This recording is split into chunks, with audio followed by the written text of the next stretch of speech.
मेरे सभी संत भाइयों को साहिब गुरु सतनाम। बोल दो परम पूज्य बाबा गुरु घासीदास की जय। बोल दो सतनाम सत्य पुरुष पिता की जय। हे संतो, आज हम परम पूज्य बाबा गुरु घासीदास की उस अमृतवाणी के बारे में जानेंगे कि गुरु जी ने कहा है कि मूर्ति पूजा मत करो।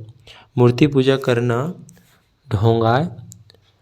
परम पूज्य बाबा गुरु घासीदास सत्संग में बैठे थे तो संतों ने पूछा, बाबा जी मूर्ति पूजा करना चाहिए कि नहीं करना चाहिए।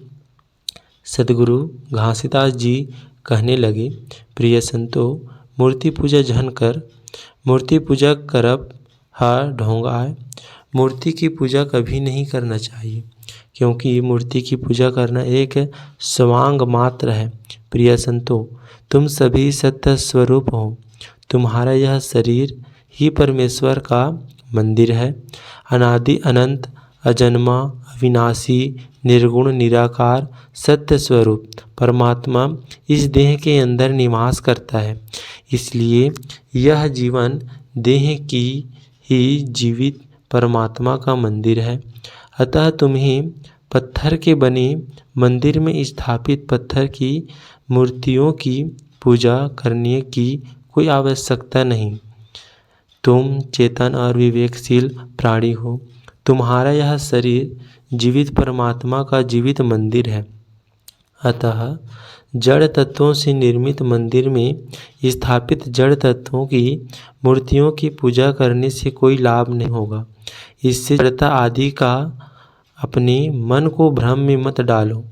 तुम चेतन प्राणी होकर जड़ तत्वों की पूजा मत करो। मूर्ति पूजा अंधकार में प्रकाश को टटोलने जैसा है। यह सत्य से असत्य की ओर ले जाता है, प्रकाश से अंधकार की ओर ले जाता है और अमरत्व से मृत्यु की ओर ले जाता है। अतः मूर्ति पूजा का बहिष्कार करो। परम सत्य परमात्मा की महिमा, उसकी सनातन सामर्थ्य और परमेश्वरत्न जगत की सृष्टि के समय से उसके कार्यों के द्वारा देखने में आते हैं।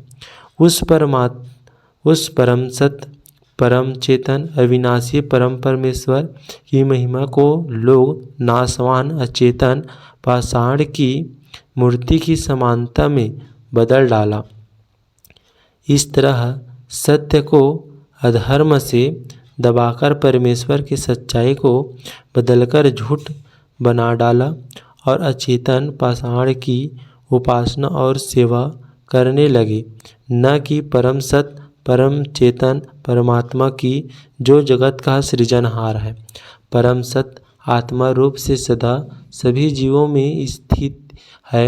इसलिए जो लोग उस सर्वभूत स्थित परमात्मा का अनादर करके केवल प्रतिमा में ही उसका पूजन करते हैं, उनकी वह पूजा स्वांग मात्र है। वह सब का आत्मा परमेश्वर सभी भूतों में स्थित है। ऐसी दशा में जो मोहवश उसकी अपेक्षा करके केवल प्रतिमा के ही पूजन में लगा रहता है, वह तो घोर अंधकार कूप में गिरता है। जो भेददर्शी और अभिमानी व्यक्ति दूसरे जीवों के साथ बैर बांधता है और इस प्रकार उनके शरीरों में विद्यमान उस परम सत्य आत्मा से ही द्वेष करता है, उसके मन को भी शांति नहीं मिल सकती। जो दूसरे जीवों का अपमान करता है और अनेक प्रकार के विधि विधान के साथ परमात्मा की मूर्ति का पूजन भी करे तो भी वह प्रसन्न नहीं होता। व्यक्ति जब तक परमात्मा को अपने हृदय में एवं संपूर्ण प्राणियों में विराजमान होने का अनुभव नहीं कर लेता, तब तक वह घोर अंधकार में मारा मारा फिरता है।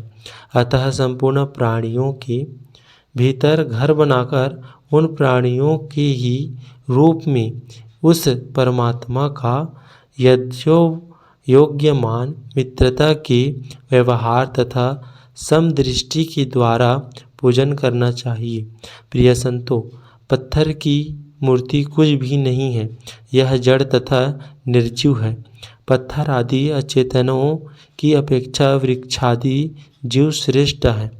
उनसे सांस लेने वाले प्राणी श्रेष्ठ हैं, उनमें भी मन वाले प्राणी उत्तम और उनमें से इंद्रिय की वृत्तियों से युक्त प्राणी श्रेष्ठ हैं।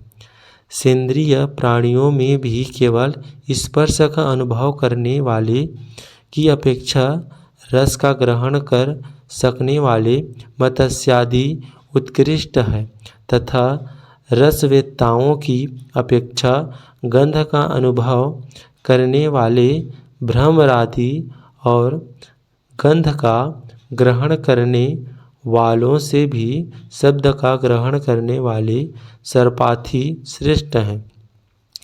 उनसे भी रूप का अनुभव करने वाले काकादि उत्तम हैं और उनकी अपेक्षा जिनके ऊपर नीचे दोनों ओर दांत होते हैं वे जीव श्रेष्ठ हैं।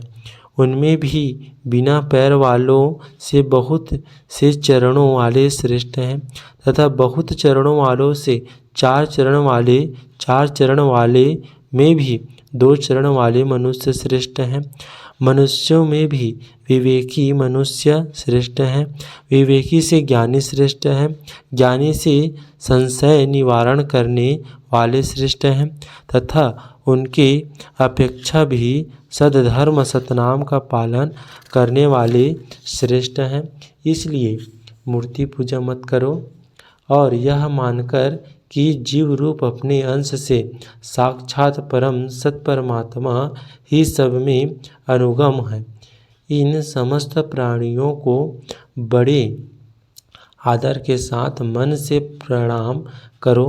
यह भाव हृदय में दृढ़ प्रतिष्ठित होने पर भी विश्व चैतन्य का अनुभव होगा।